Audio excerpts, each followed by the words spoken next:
Hey, this is Zach Demopoulos, Selma Archer. and we are here on our Stories from Real Working Caregiver series. So freaking excited, as we say here in New Jersey, that we have an amazing guest with us today to tell her journey. Her name is Stacie Vanags, and I've been following Stacie for quite some time on LinkedIn. She really is truly authentic. I know that word gets used a lot, but I truly believe, and I'm going to ask her too, how she defines authenticity. But I define it as somebody who shows up pretty much the same way, whether you're in front of a camera or whether you're talking one on one or you bump into her in the street. I feel like that's how I know Stacie. So, Stacie, thank you so much for being on our show. Thank you, Zach and Selma. I'm so thrilled to be here and sharing caregiver stories. So, thank you for hosting this amazing, important space for these stories, and I'm really happy to be here. Uh, we're excited. Tell us where you're calling in from. I am calling in from Ojai, California, which is about 2 hours north of Los Angeles, nestled in the mountains. Ojai is known to be a very healing, kind of magical space. It's quite lovely. We've been here about 9 months now. So we've been on the West Coast, in California for about 13 years, but originally a Wisconsin native, to be fair. So I'm used to like the cold weather and, the North Woods and all that stuff. I haven't been a California gal for all that long. So how did I was gonna ask you to say something kind of neat about you that most people may not know, but I'm gonna go ahead and reveal it in this question. How does a Wisconsin woman become a surfer out in the Oh, California coast? oh gosh. You know, there's so many ways I could go with that direction. It was just something my husband truthfully was like, "Hey, we should try surfing. Let's get out in the ocean." I was like, "Yeah, you know what? I grew up in the Midwest. I grew up like in the lakes and the rivers and water skied and like we were fortunate enough to have a pool, so I learned to swim young and I thought like, yeah, this will translate to the ocean." It does not translate to the ocean. Surfing is a totally different beast and like you learn respect of Mother Ocean very quickly, and are humbled. It was a humbling experience, unlike anything I've had before with like the true elements of nature. It took me about 3 years to, I would say, properly learn to quote Wow. unquote surf and like stand up consistently and like know what I was doing. So it's an amazing, incredible experience. For a guy who's never even been on what do you call this? The boards with two wheels Boogie on them. board or Yeah, for a guy yeah. who's never even done that before, it's frightening to me. But how cool! How I'll cool! take you. I'll take you guys out if you ever come out to the West Coast. We'll I go. will come watch. That's about all you're going to see from Fair. me. All right, let's get into this, Stacie. Again, thank you so much for being here. I'll ask the first question, and we always like our first question is tell us about your caregiver journey, but in particular, yours is really, really a very powerful story. We'd like to hear from the moment you actually heard about your husband's diagnosis, if that is the beginning of your journey. But please start there if you like, and tell us about your caregiver journey. Thanks, Zach. My husband and I were just recounting this the other day, strangely, so it's interesting you should ask. We're going on almost 4 years of his stage four lung cancer diagnosis. He was diagnosed at age 39, a surfer, a soccer player, very athletic, very quote unquote healthy. And we were at our home in Ventura at that point. Ventura is about 30 minutes from where we are now. We had bought like a fixer-upper property and worked on it. We really had to fully gut it and redo everything. It was a pretty rundown property, but I say it's all we could afford in Southern California. So that was what was in our budget. So we were in our fixer-upper property, and he had a long cough for like 6+ months, and we just kind of chalked it up to long COVID because we had both had COVID. We were in Hawaii, and it wasn't going away. So finally, um, we, actually, that's another interesting story I should share. But going back to your question about the moment, he had gone to the doctor finally to try to get his cough assessed, and we both were like, "Oh, what are they going to do anyway? It's a cough, you know." And I was doing like a home workout in my living room, and he came home, and I didn't go with him because I thought, whatever, they'll give him an inhaler or something. And he was like, "Hey, can you talk?" And I was like, "Oh, can it wait? Like, I'm in the middle of a really hard workout. Like, I just want to finish this because I know if I don't finish it, I won't do it, right? I won't come back to it." And he's like, "No, it actually can't wait." And I just was like, "What?" Like, I remember just kind of looking at him and like seeing his Wow. expression and just like just having no expression on his face. And I paused and I'm like, what, what's happening? And we had these two steps that led from our bedroom into the kitchen, and we just both sat down, and he just said they think it's lung cancer. And I just like kind of laughed. I think I was like, no, that's not right. Like, yeah, it's obviously like a lung infection or something. Like, that's crazy. It's not lung cancer. You're 39, you've never smoked. That's a huge misnomer, as people think only people who smoke get lung cancer. Anyone with lungs can get lung cancer. And so that was the moment that things kind of truly started to unravel. But it's one of those things where, looking back, you do kind of see the signs. Like, he didn't feel well, something was off.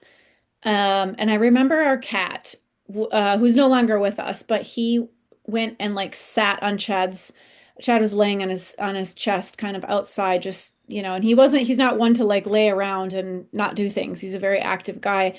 And he was just like, I just don't feel well. And the cat was like laying right on his back, essentially where he was sick. And so fast forward, it took months to like really truly diagnose him. But what was something interesting I want to share? The tricky thing with lung cancer, and I guess this is a short PSA, is people don't, it's often not caught until it's very advanced, because the symptoms are like kind of generic, a cough, fatigue, right? And people think, oh, well, whatever, what are they going to do about a cough anyway? So one day I remember my husband, because we both worked from home, and he was coughing constantly, but we had talked about it, and he hadn't gone to the doctor. And I took a pen and paper and I tallied, like, how you'll do like four checks and a mark, like five, I don't even know what that's called. And it was in a span, I timed it. And because truthfully, it was also very distracting for me, because I was working, I was in sales, I was on calls. And I sat in the morning from like a 2 hour window, and I tallied like 67 coughs. And I told him, and my husband's very much a numbers guy, right? He's a stats guy, he's a numbers guy, research science. And I said, Chad, I tallied how many you coughed 67 times in like a span of 2 hours. And he was like, really? He's like, oh my gosh. And that was the moment that he took the initiative to call the doctor and try to figure out what was going on. But it took some data, right? Like, it took something, because it had become our new normal. And I think that often happens, where things happen slowly over time and you don't even realize it, and it's your new normal. And suddenly, like, you get busy or doing stuff, and suddenly 6 months have passed or whatever. And so it's just a gentle reminder that even when subtle things feel off, it's really our body trying to communicate with us and ask us to listen and pay attention, even amongst our very busy, demanding lives. So, yeah, thanks for that question. Yeah. The PSA. I mean, Hmm. that's a very important one, because that is a misnomer. People all think, oh, only smokers get lung cancer, but Hmm. it's absolutely not true. Yeah. Yeah, we all think that. Just in terms of your journey, and just so you know, I'm also a spousal caregiver. My husband Mm. has diabetes, and every morning I wake up, I don't know what to expect. Am Yeah. I going to the ER? Am I going to rush Mm. and get some insulin? I mean, I don't know what to expect. So Mm. I can totally relate to what Yeah. you're saying. I just wondered, what was the moment that you realized you were no longer just a wife, but now you're also a caregiver to Chad? When did you realize that?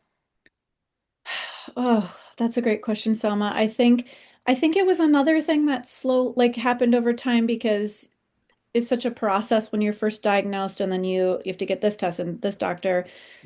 I think what I realized, and Chad is so really excels cognitively. Like, he's a reader, he's a intellect, he's a thinker. And what I started to realize, like, he was so overwhelmed cognitively and emotionally, that he really wasn't able to take in the amount of information that I was used to him taking in or processing. And something switched in him, because he was just in a constant state of overwhelm and worry and anticipation. And I think it was that moment, Selma, because I started doing the majority of the research. we went all out. Like I ordered every cancer book, like historical cancer book under the sun and tried to read as much as I could. I was a psychology major in college, so I think it helped a little bit because I could read and interpret like research papers or know to go to PubMed or, understand how to delineate between resources and things like that. But he was so overwhelmed that even I would try to explain things or make suggestions and he just kind of like was in a haze, right? And so I think I realized like, you know, I have capacity in this moment. At that point, still, he was like physically, you would never know it. Like, other than being a little tired, he wasn't, I wasn't a physical caregiver for him yet at that point. It was more emotional caregiving. And that's also the first time, and I don't know, I said that I don't think that's an original term, but I realized one day like, oh, there's the word caregiver and then there's nuances. Like I'm not a physical caregiver. I'm not helping him get dressed or helping him to go to the bathroom, but I am very much an emotional caregiver, right?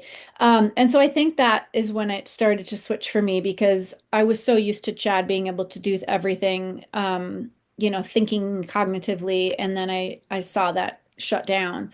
And I thought I need to step up. Like this is an opportunity for me to kind of step up on that front. And I reached out to lung cancer organizations, advocates, a lot of different strangers who, were strangers to me who I didn't know, who either they were going through it or their spouse was going through it, connected a lot through story, through exactly what you all are doing here, because stories are so important. People don't realize how important stories are. Um, and I helped find different oncologists for him throughout the course of changing treatments multiple times. So, yeah. And then that shifted, it was like, then it did turn into much more physical caregiving for a period of time. And now it's almost like the pendulum's back more to emotional caregiving because thankfully, knock on wood, he's okay in this moment and pretty independent. So it ebbs and flows, right? Yeah. Well, just a second question. Emotional caregiving can be just as draining as physical caregiving, Yeah. as you know. Yeah. But I just wonder, what would you say was the most unexpected thing that happened during your initial caregiving journey? And what was totally surprising to you? Especially, particularly because you're caring for a cancer patient. Yeah. I think it's the realization that I was trying to cure stage 4 lung cancer. Mm. And I thought that I didn't realize what I was doing, but I was setting such a high expectation with like all this research and nutrition and there's no shortage of things out there they tell you to do for cancer and the cancer patients and the caregivers mostly it ends up being us who try to encourage them to do everything. Ultimately, it's their choice what they choose to do, but there was a day where I think I was just a complete exhaustion, but by my own choice. And I realized, like, Stacie, you're trying to cure stage 4 lung cancer. Like, you think that they wouldn't have this figured out by now? You know how many researchers and really incredibly brilliant, smart, passionate people are working on this problem, right? And there was that realization, and then this kind of like surrendering to say, that's not your job here, right? Mhm. And it was hard. It's still hard when I think about it but Mhm. but you don't even realize it, right? Because you're just like you're doing whatever you need to do, and you've become like on autopilot, and you kind of sacrifice everything because you're just doing what you need to do. It's what you do, right? Yes. Yeah. So that Yeah. was a moment. That was a big statement for me when I realized that, and I said it out loud, and I was like, oh, okay, that's what you're doing, and like that's really kind and way to A for effort, right? But like also and like let's be realistic about like what your role is here and what you can do and how you can contribute and what's realistic. And it wasn't about giving up. That wasn't me giving up. It was just a reframing and Mhm. also being probably more kinder to myself and like expectations for what I could or should be doing. We've interviewed a few spousal caregivers, and their stories are very, very powerful. But they were also, in a vulnerable way, shared, some challenges, which they have to happen. No relationship is perfect. I'll leave it up to you what you'd like to share. But in terms of advice to working caregivers, spousal caregivers, rather, um, what would you say is an important piece of advice to give to a spousal caregiver as a heads up? Mm, Maybe put this on your radar, may or may not happen to you. yeah, gosh, that is such a great question. Well, my brain initially went to like the financial piece of it, right? Because people are impacted. And we ended up having to sell our house because of cancer. Like Chad couldn't work. I was carrying just the workload through a really busy, trying to think of how to say this, demanding tech job, right? I was an executive in a tech role. And that was not sustainable for me either because my stress from just the demands of that role were really difficult. So the financial story really shifted and we had to shift with it. We tried to hold on to the house it's one of those things where you hear people losing their houses to like cancer or chronic disease, or it doesn't have to be cancer. It can be so many things, right? Challenging times that compound over time and impact families. And it was, again, kind of, I'm using this word surrender, but it was that realization that this beautiful house that we had built and renovated, and like this amazing project that Chad and I worked on a lot with his dad. His dad helped us quite extensively, that we had to let that go. Um, and this flower farm that I just planted that was really an important part of my healing, not even, ongoing caregiving story and finding flowers and really deep connection to nature, that I had to let all that go. So we try to hold on to things, right? Like things, houses, possessions, stuff.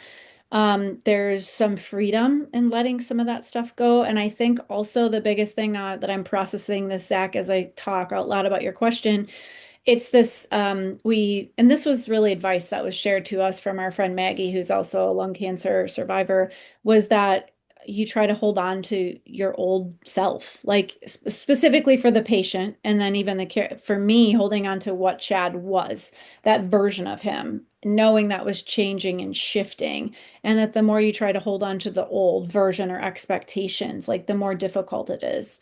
Um, and so just understanding that this experience will change you. It will change your relationship. And Chad and I were just talking the other day because relationships are incredibly taxed during these experiences, and no one really talks about it. No one talks about the challenges in marriage or the hardship or how hard it is to communicate or all the things, right? And we were just talking about this. So it's really relevant. We were talking about like version 2.0.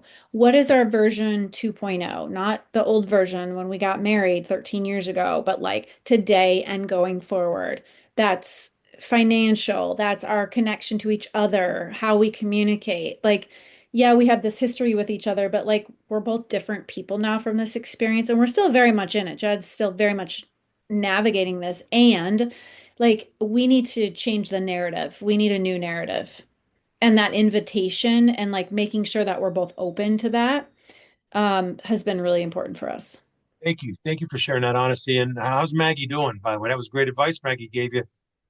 I think she's well. I haven't connected with Maggie in some time. Well, And it's a shout out to good, Maggie. yeah, shout out to Maggie. It's a good nudge for me to reach out to her and say hello.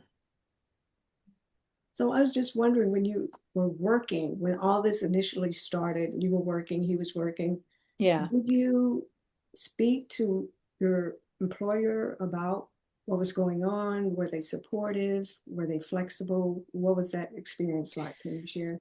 Yeah, I'm so glad you asked that. I did. And I think this is incredibly important for caregivers and patients to be transparent about their experience. I don't Mm, know how it's typically received, but I was between two different employers. Like when Chad was first diagnosed, I was with a former employer and they were wonderful. Now, to be fair, they were a caregiver company.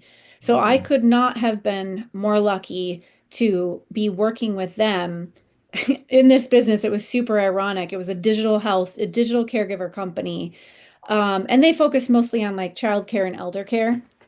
But they were building out kind of like the middle, the middle years and spousal stuff. And they were amazing. So that was like a no-brainer. I was like, wow, yeah, I got lucky with that one. But then I ended up switching companies. And my new company that I was with, they were equally very supportive, but I was really transparent. And as you can see on my social media, especially LinkedIn, because it's typically a professional platform, I'm kind of an open book. And I've had so many, specifically women, message me and say, like, I can't talk to my employer. My employer doesn't know my husband has cancer. I'm just pushing through, just like they have this persona and they're showing up and they're not just sharing any of that. And there are my colleagues rallied for us, like beyond anything I could have ever expected. But they wouldn't have known. And I think we don't give people the benefit of the doubt that they want to show up and they want to help. But I don't know. I don't know if I've just been lucky with, my employers or if it's because I've been so transparent, but I do know there's a lot of fear. And I think that that question you're asking is a really important one for caregivers to try to encourage them to explore disclosing that or finding support with their employers and knowing that like this is an important dialogue. So what advice would you give to someone that's just beginning their care journey and they have not shared that with their employer? How would you advise them to approach their employer with that information? Like how do you Yeah, start a dialogue? I think understanding one, their benefits, if they have, if it's and you kind of jump ahead because it's usually like you said, Selma, it's like early stage. You don't know how long you might be out of work or if you can work. It's like, but I think one, just like investing the time to go into your benefit portal. And I worked in like benefits for 25 years. So I probably am a little bit more confident with this, Yeah. specifically mental health benefits. So that was my area of expertise for all those years. But going to understand like what are my benefits? Are there caregiving benefits? These really started to surface during like the pandemic where a couple really big companies were offering caregiver benefits and it was a big perk. It was part of like the benefit perk, right? You get caregiver benefits. See what their kind of time off is. Just say like, okay, I have 2 weeks of PTO and here's what that time is. I know it really depends on the role. For me, a lot of folks who work like a 9 to 5 or they're hourly or something, like that's obviously different. It's a different story. It's a different narrative and it could be more challenging. But I think empowering them to like understand their benefits, hopefully having like a decent, good relationship and communication with their manager or their leadership team and letting them know, kind of what's happening and not waiting until like it's just really challenging where they're just suddenly it's an emergency, right? I think helping people to kind of like set expectations and it's just so many people go through things. Also, HR, human resources is a huge, it's designed to be there to be helpful. My HR person was incredible. She was really an advocate for me. And in the state of California, and I know there's different paid caregiver benefits. We do have a program that gives you X amount of weeks. It kind of depends on how long you've been with the company. And truthfully, I wasn't at the company very long. And then it'll determine, like, based on your salary, what you would receive. So, that process, and I think I saw that in your questions, that process was incredibly difficult and very frustrating. And Um, you got the HR background and benefits background, right? And it still was challenging, yeah. right? Yeah. Yeah, and it wasn't anything to do with my employer or HR. It was a state-based Yeah. program that's supposed to be this great thing for caregivers and the red tape and what I had to do to get that approved. It took me like 3 months to get it approved and endless phone calls and driving to an office that's like 45 minutes away because the phone Oh, line would just hang up on you. So the only way I could get Mm. anything done was to drive up in person. And it was tough. And there was a lot, you could see the people in the waiting room that were equally applying for these benefits that mm, just like were truly in hardship and like had family members there translating with them because maybe they didn't speak confidently with their English and they needed help getting, asking questions or getting what they needed. So there was a lot of family members that would be supporting them and it was tough. It was tough. I think we can do better. I think we need to do better. Mm. yeah. So, again, appreciate another PSA from you. And Yes. for those of you who are viewing and listening in, please, please, please, Mm, if you think you're going to need a paid or unpaid short-term leave of absence in the future, please start thinking about it now and start going through the nuts yeah. and bolts of it, because that's a really important message, Stacie, you just shared. And California's not alone. Every state has its Yeah. hurdles. I know New Jersey does, so you're not Yeah. alone. Yeah. So all this impacts us financially. You've already touched on that. I am so sorry to hear about you having to leave your house, but I got a feeling that you'll build another one. I Yeah. just got a feeling you and Chad are just those two Mhm. kinds of people. But thank you for sharing that. But still, financial impact is huge when it comes to Yeah. caregiving.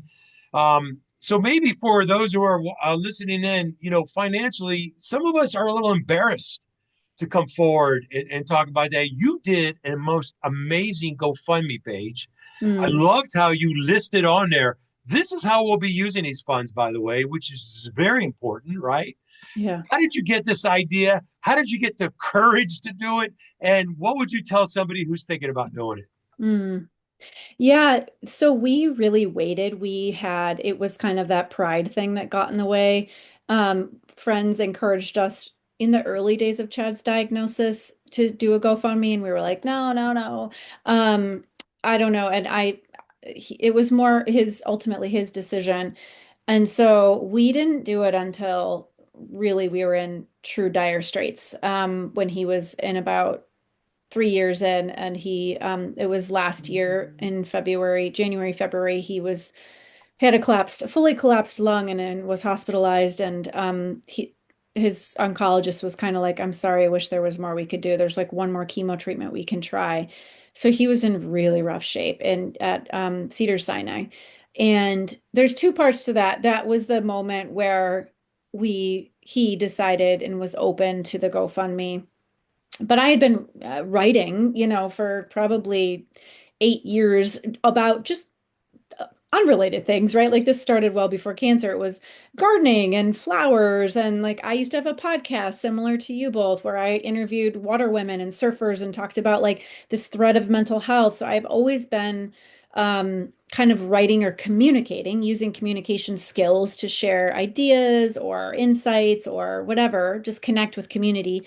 And I think that was honestly a big help because it wasn't like nobody knew who we were. We didn't, Chad and I have been inviting people. I realize this in hindsight, like into our journey for many years. And a lot of that too was through the house remodel because people love to see transformation. They love to watch like house remodel stuff, and it was really fun.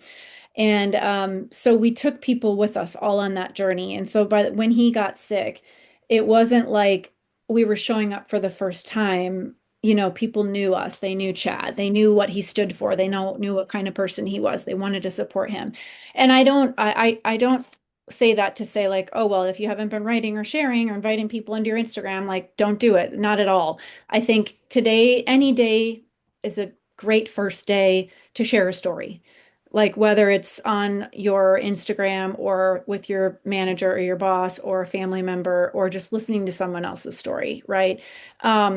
And you don't ever think you're going to need community the way you do. But so I think we were fortunate in that respect, but we also were both like pretty communicative leading up to, and it kind of, we were so lucky to have such support. And I think the key with the GoFundMe, if anyone's listening who's considering doing it, it really is like continuing to show up and share along the way, like the updates. And you don't have to share everything, just what you feel comfortable. There are things that are just meant for you to be private. You don't have to disclose everything in your life, right? But just sharing because people really do want to support. And I think the more vulnerable and transparent we are, the more it makes other people feel less alone. There's more people than we realize who are carrying something or going through something, and that these stories and writing videos like you guys are doing here like really do make a difference. Great advice. Thank you. So what do you think, Stacie, has been the most critical support mechanism for you? I know your husband used meditation. What can you talk a little bit about that and maybe some other one or two other things that have helped you guys get through this journey or getting, I know you're still on the journey. Yeah. What do you turn to for support? Yeah, gosh, it's been so dynamic. I think because I felt like we've tried everything, right? Like all the cliche things of like hot and cold saunas, ice therapy and food and nutrition and exercise and strength training and certain teas and so it's and conventional medication, obviously like radiation and chemo, and also alternative therapies and lymphatic massages and all kinds of things. So I wish I could say like one thing. I think it just is being open-minded to maybe something you wouldn't expect for the first time, and it's so different for everyone. I know that for my husband, because I mentioned he's such a thinker. He's such a deep thinker and his brain just doesn't ever shut off. Where I can be like, "Oh, squirrel." Like, "Oh, I'm like you're pretty simple." So I know I'm just like I don't want to be that deep thinking all the time. Like so but for him it's just a different story. And so the meditation practice of like just trying to calm his body and taking that moment. And I can't speak for him personally, but what I have seen really is just that practice of understanding your thoughts, because there's a lot of things we'll hear from doctors. Like I had to work backwards from some doctors who the first one who I didn't even realize I was carrying that story with me. It was like, go home, spend time with your husband, have his family come out. It was the delivery of when he first had his bronchoscopy and they confirmed it was stage 4 lung cancer, but it had also spread. It was in his brain and in his bones and in his lymph nodes. And I was like by myself in UCLA, like, and this doctor is giving me this terribly dark prognosis. And I was like, what is happening? Like, and then Chad's coming out of anesthesia and the doctor's like, do you want to tell him or do you want me to tell him? I'm like, I'm not telling him anything. You're the doctor. I don't even know. And like, and so I held on to his words. I held on to this one doctor's words where they kind of gave Chad 6 months to live, and we're on almost year 4. And I realized that I was carrying his narrative and the expectations that he had set for Chad. And I had to let that go. And a lot of that comes with like our thoughts, right? And we don't even realize we're doing it because it's just like kind of going and, unconsciously or whatever, your thoughts are controlling so much. So I've been so much better at recognizing and having self-awareness with what I'm thinking and catching myself and not being hard on myself, being like, oh, thanks, brain. That's a creative one today. Okay, I see you. And like, let's redirect that because you just made up that story. That's not a real story, right? And trying to give myself permission to, as cliche as it sounds, the present moment. I don't even really like talking about it, but I do. My business coach recently said, because I said like I'm just so fragmented. I'm fragmented between like, Chad's stuff and starting a business and being an entrepreneur, and like my dog has some health problems and another family member I'm supporting. And she was like, just when you're with Chad, kind of double down on being present. When you're with your dog, double down on being present. When you're, and I've thought about that, and I'm like, okay, Chad and I are on a walk and we're just, I'm just trying to be in the moment and appreciate that we can take a walk. So I know I kind of jumped around there, Selma. I don't know if I answered your question, but No, no, I got you. yeah. I got you. Yeah, I do yeah, rabbit holes. That's the thing. So yeah, and I mean, and shout out to Chad, man. I mean, 6 months and you're 4 years, brother. You're yeah, man. Shout out to yeah, you, buddy. But yeah, back to you though, caregiver, spousal. yeah, yeah. What recently on LinkedIn, which by the way, I'm encouraging everybody watching connect with Stacie. She has incredible content. Thanks. I really I mean that. I know I Thanks. may say that a lot about our guests, but her content is again authentic. And you did a post recently, a video. It looks like you just got up and just started talking about, the importance of self-care. And that is the most abused word out there. A lot of Mm, people don't even like it. They cringe to it. We like to maybe use rest and recovery, but you did it in a way that really made sense because you talked from lived experiences. So what did you do for self-care? What would you recommend to caregivers who don't like to use that word? yeah. And I felt like self-care became a task and one more thing I was supposed to be doing. So I agree with you, Mm, because a lot of people are like, yes. I'm doing it all already and now I have to do self-care. And what does that? And then it becomes like this additional thing, right? So rest and recover. I love that. For me as a caregiver, I hands down, it is connecting to nature. Like I like to walk. I want to be in the mountains. I go cold plunge in the creek. I love to grow flowers and garden. And I really didn't have a deep connection. I mean, in Wisconsin, like we weren't really an outdoor kind of family. I was always outdoors, but we weren't like the camping kind of family. We didn't, it really wasn't until I came out to California and I got in the ocean that I had this full experience. And then I was like, Wow. oh, that's awesome. I love that feeling. And that like kind of kept trickling to being curious about other things. Like a bit became curious about like riding dirt bikes in the mountains and hiking and doing things that I'd never gardened before. I didn't grow up gardening. A lot of I read all these stories and these women are like, "Oh, my grandma was a gardener and I have all these memories of her and her." And I'm like, I wish I don't have that. I still, like I have no green thumb. I grew up going through McDonald's, no shame. Like we didn't grow up with a garden. So You had waves. You had yeah, waves going through your subconscious. yeah, Like, yeah, I yeah. need to go see some waves. Forget Yeah, this garden stuff. yeah, exactly. So I think like getting our hands in the soil, is a huge thing that I know seasonally it's a little bit different for everybody, but I'm amazed at what people grow in like Canada and like, where they have much shorter growing season than we do here. So for me, as a caregiver, it's this connection to nature. I don't know, you could go bird watching, right? Like you can just get a pair of binoculars and nerd out and be like into that whole thing. I don't know. Nature is my biggest, like another PSA is just find that connection to nature. Well, if you look back 4 years and 6 months ago, as Zach said, before you started your care journey, what would you advise yourself? How would you prepare for what you've gone through? Oh gosh. So I don't know. I don't think there's much you can do to prepare for something like this, right? I think the biggest thing I realized was like, there's no playbook. There's no playbook for this. Like that's the biggest thing. You're like, you just kind of start scrambling and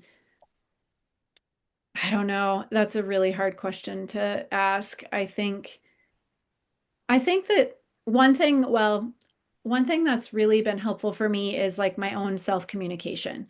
And that has been something that's really evolved through this process because in the beginning it was all about Chad, right? Like, and this podcast is about the caregiver journey, right? And so I lost that like communication with self because I was so focused on doing things for other people, that's what we do often. That's what we do as caregivers, right? And so I Yeah. kind of lost my own communication with myself. My nervous system it was extremely frazzled. Like if I could have opened a little door inside my body, my nervous system would have been like, ah, like stop or please, I need help. I need help too, right? Yeah. And so I started writing, I started doodling, I started sketching, I started thinking about questions like really simple stuff like Stacie, what do you need today? And I know that walking, I feel better when I walk. And so even if I didn't have the energy, a lot of days I was just tired and I wasn't out hiking. I was like, I wasn't exercising. I wasn't going to the gym, but I was like, you can walk around the block. You can walk around the block today, and that's enough. And it was really about like lowering my expectations for what I thought I should be doing or what we think we should look like or be doing actively and just knowing like we don't need to be doing any of that, but like I'm not going to be I don't have energy for a hike, but today I'm just going to go one block and that feels like that's enough. Yeah. So it's just listening, asking ourselves questions, reigniting that communication with ourselves is I think that's probably what I would encourage. Yeah. I like Thank you you had a for great head on your shoulders. Have you always been this way? I don't know. I don't think so. No, seriously, my last question, because we're running out of time and we can talk to you all day, Stacie. Thank Yeah, you so much for your time. Right, Selma? Thank you. absolutely. Yes. My last question for me is just a quick two-parter. You and I talked once about how you had to leave corporate, Yeah. and it ended up being a good thing for you. And a lot of caregivers, unfortunately, involuntarily have to leave corporate and Yeah. they struggle. And I think you're encouraging to know that not only did you leave corporate, face financial woes and challenges, but now you build something that you absolutely are thriving, the Marigold Collective. So, two-part question. What would you tell somebody who has to leave corporate? Hmm. Put that head on your shoulders, and then tell us what you're doing now and how we can support you. Oh, thanks, Zach. I will tell you the moment because I think it's a really interesting moment and story. And why and how I knew Chad had brain surgery. He had his largest brain tumor removed, and he was recovering at Cedars-Sinai in, on the eighth floor. And I was spending the night there. We were lucky to have a room that had like a bed, which is rare for any of the hospitals. But I was working. And so I had like a pitch. I had a really important executive pitch that I had to do. And I put on my blazer that morning, and Chad's coming out, it was like a day after surgery. And I put on my blazer and my lipstick, and I took my laptop and I walked down to the lobby, and I found this place where, like, there's staff, there's nurses and doctors and people and patients and family walking in front of me. It's a very busy hospital in LA. And I'm sitting here like with my fake background, like doing this perfect pitch. And I was like, no one would ever know that I am in the lobby and my husband had brain surgery yesterday. And I was this is insane.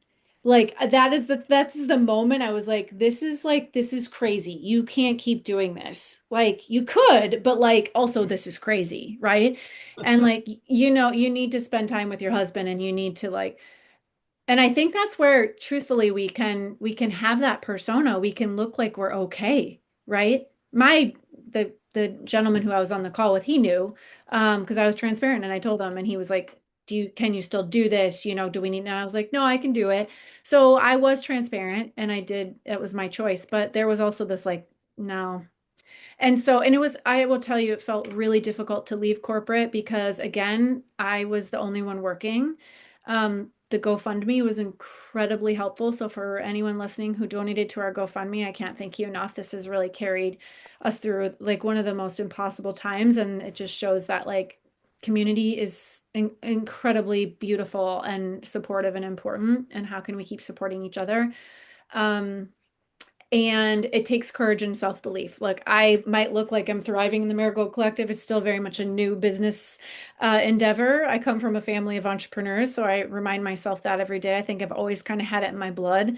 Um, but it's working on self-belief every single day that like I can do this. I can do this. I can do this like one building block at a time. Because I don't get that steady paycheck anymore. I don't get that reassurance. I don't get that just certain days off. When you're an entrepreneur, it's really different, and it can be really difficult. So like daily self-belief and surrounding yourself with people who equally believe in you and see your mission. Um, so yeah, that's I guess What my is it? What is it exactly in your business? And again, how can we support you? yeah. Oh, yes. So the Marigold Collective, and it's essentially a container for women to show up, as I was talking about that communication with self. It's a community, it's an online community through Patreon where you can write, doodle, sketch, move your way forward through whatever life experiences you're moving through. So we show up and we write together twice a month. We have other speakers, kind of like a live podcast session as well, where women tell their stories, all kinds of different things they've moved through.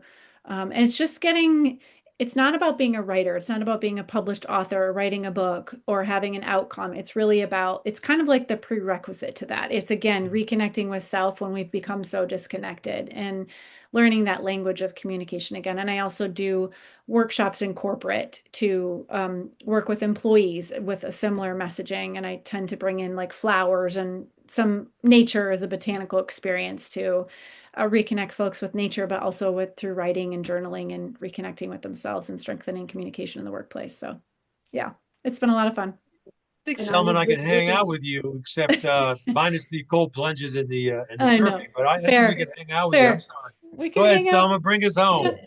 no, just I just wondered if you're just working with women that are caregivers or is open to a broad spectrum of women. It's open to a broad spectrum. Really, it's been all ages, stages of life, young moms, retired women with grandchildren, all different, multi-generational, which I've really appreciated, because there's just so many different experiences and stories that come from that. So it's a pretty broad brush. Yeah. So how can other people and we connect with you and find out more about the work you do and the services Yeah. that you I provide? think LinkedIn is an awesome place to start. So I'm just Stacie Vanags on LinkedIn, and my business website, but it will all link in the bio there on LinkedIn is Hello Marigold Collective. So on Instagram and my website, Hello Marigold Collective. And marigolds, by the way, if you don't know, marigolds are a flower that gardeners plant in their gardens to keep pests away, and they help other flowers and other vegetables thrive.